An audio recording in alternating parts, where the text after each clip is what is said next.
Our next speaker is Seo-Hong Park from UC Berkeley. Thank you for the introduction. Hello everyone, I'm Seo-Hong. And today I'm going to present METRA, Scalable, Unsupervised RL with metric-aware abstraction. And it's a joint work with Oleg and Sergey. So as most of you already know that the framework of unsupervised pre-training has shown to be really effective in many different areas in machine learning. For example, we have next token prediction for NLP. We also have like unsupervised representation learning for computer vision. So how can we adopt such kind of scalable, unsupervised pre-training strategy to reinforcement learning? And we believe the answer is unsupervised RL, as the name suggests. So the goal of unsupervised RL is actually very simple. The goal is that in the first unsupervised pre-training phase, we want to learn some knowledge about the environment, but with purely unsupervised interactions. So here, unsupervised means that we will not use any task-specific information or some supervision. And then in the second downstream task learning phase, using the learned knowledge or leveraging the learned knowledge, we want to solve many different downstream tasks very efficiently. So this is the promise of unsupervised RL, and indeed there have been proposed a number of previous works, previous approaches to unsupervised RL.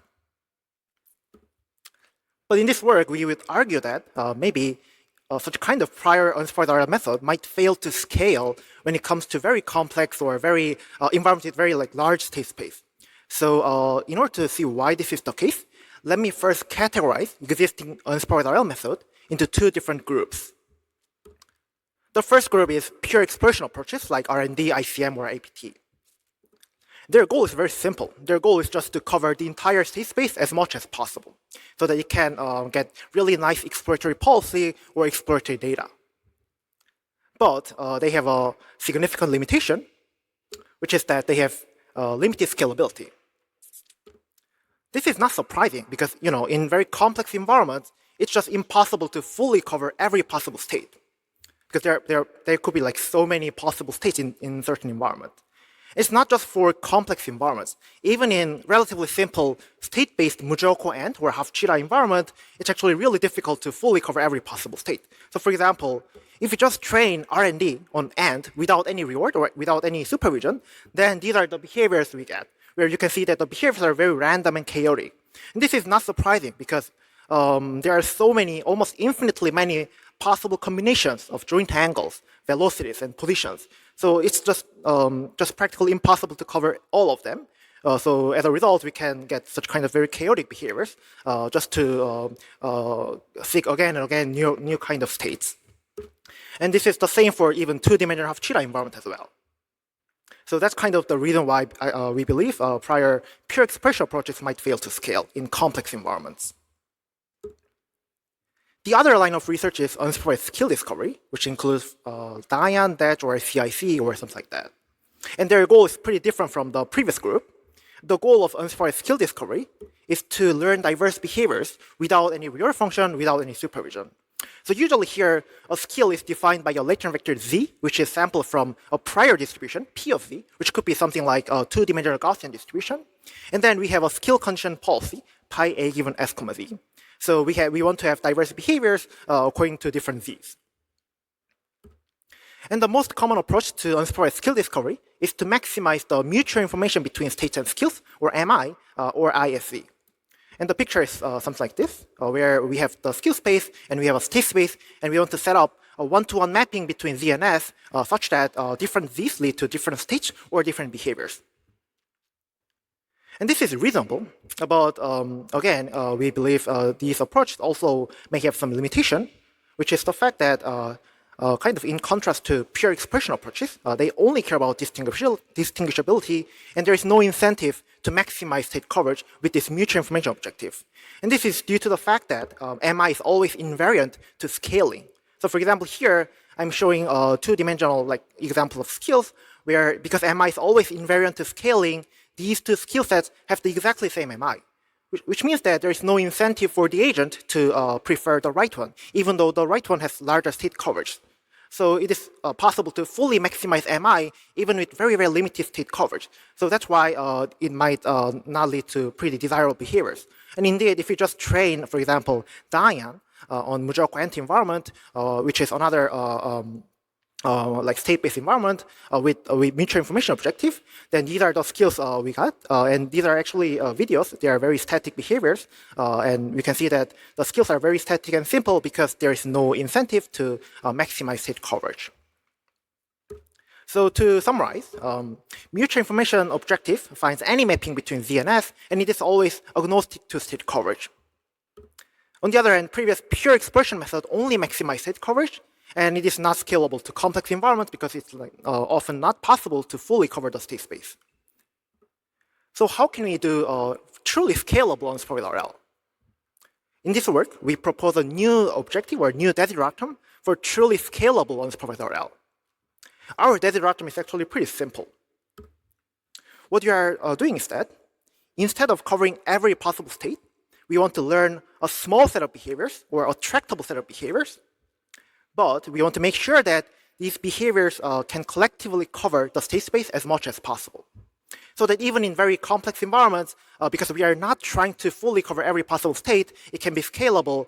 So it's kind of maximizing state coverage under the budget of the skill space. So to show some examples, maybe assume that this is the state space and we have 4 skills. So in this case, what you want to do is that we want to discover some skill set look like this, where they can kind of try to cover the state space as much as possible under the budget of the 4 skills.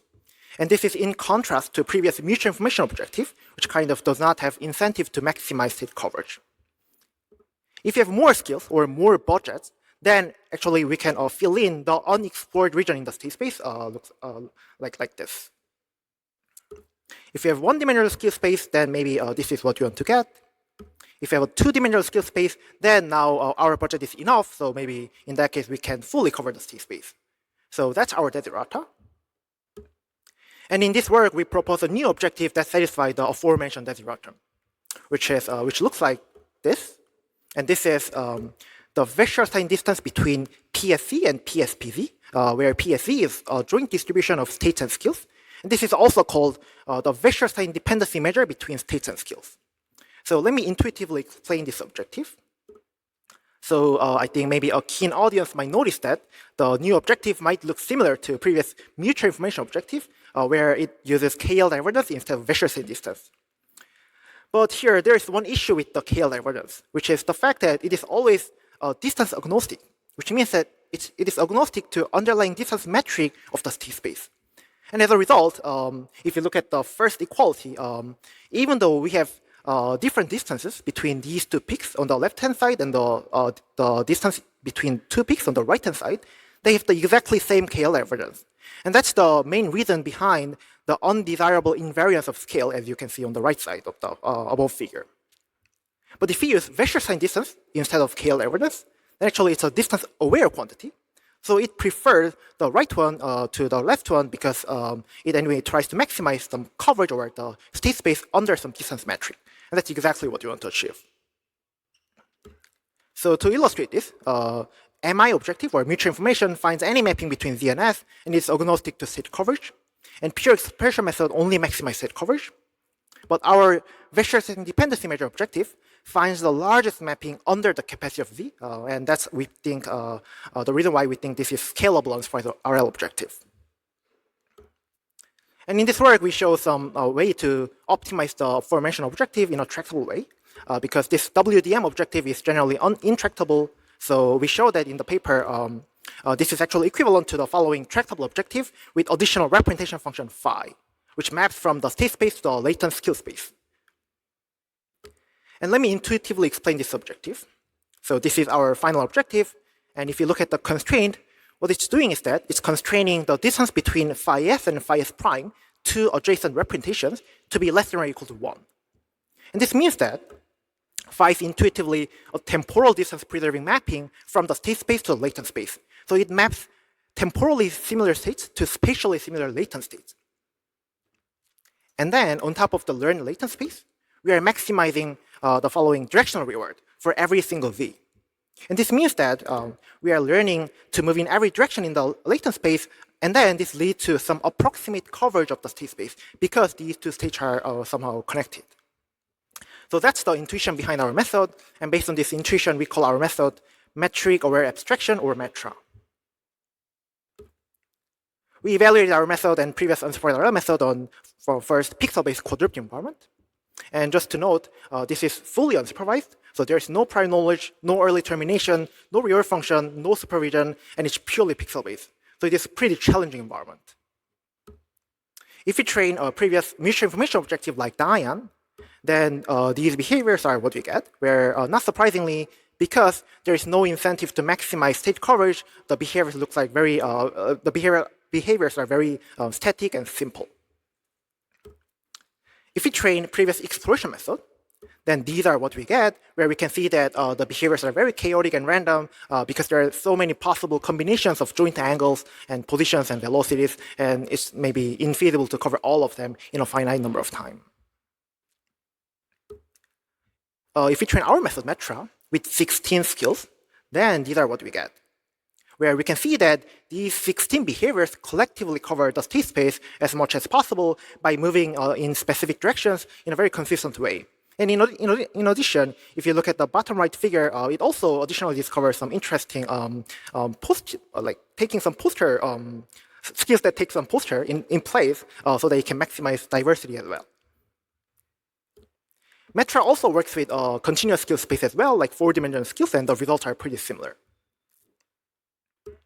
And it also works with a pixel-based Cheetah environment, where it discovers pretty interesting skills like moving forward, or moving backward, or doing some backflip, or doing some front flip, or taking some posters in place. Also, this is purely pixel-based, and there's no supervision. It even scales to pixel-based humanoid environment as well, where again, there is no supervision, there's no reward function, and it's purely pixel-based. And in this environment, METRA, interestingly, learned to move in every possible direction, but with some rolling behaviors. So because there is no supervision, maybe unfortunately, it didn't learn to walk, but still, it instead learned to roll in like some babies, and also, or it learns to take some interesting postures, as you can see in the second video, and something like that. So I would say maybe this is kind of a baby level of humanoid behaviors learned by some intrinsic motivation. Finally, it also works in a pixel-based kitchen environment as well, where it learned to kind of open the cabinet, or somehow move the kettle, or turning on the light, or opening the microwave, or somehow throw away the kettle, or something like that. So these are some qualitative comparison where we would like to highlight that METRA is actually the first unsupervised RL method that learns locomotion behaviors from pixels.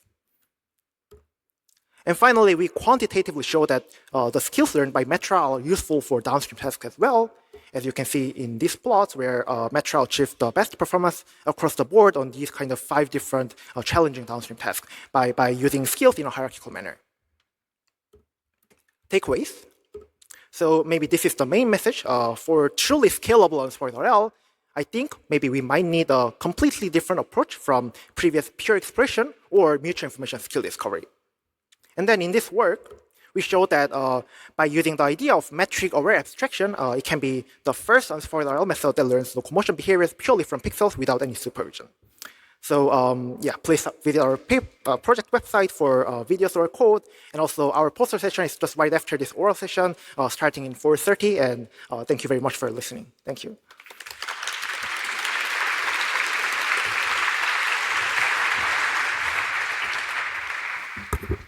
We probably have time for only 2 questions.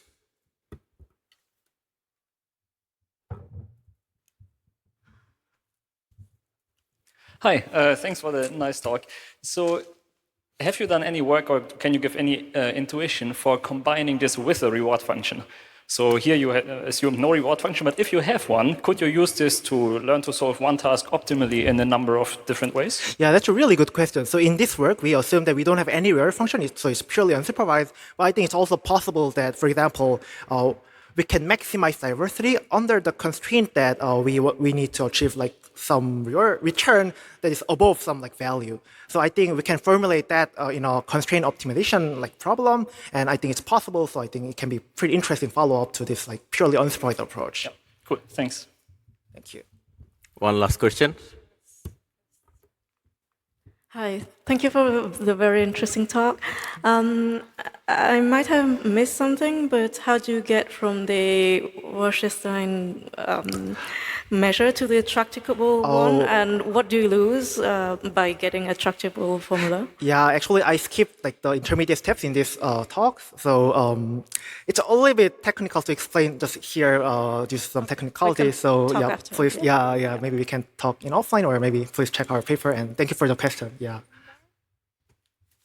Okay, maybe one last quick question. Thanks. So you talk about scalability. Could you say something about the fact that you need to compute the Wasserstein distance, since it can be very computationally costly to compute?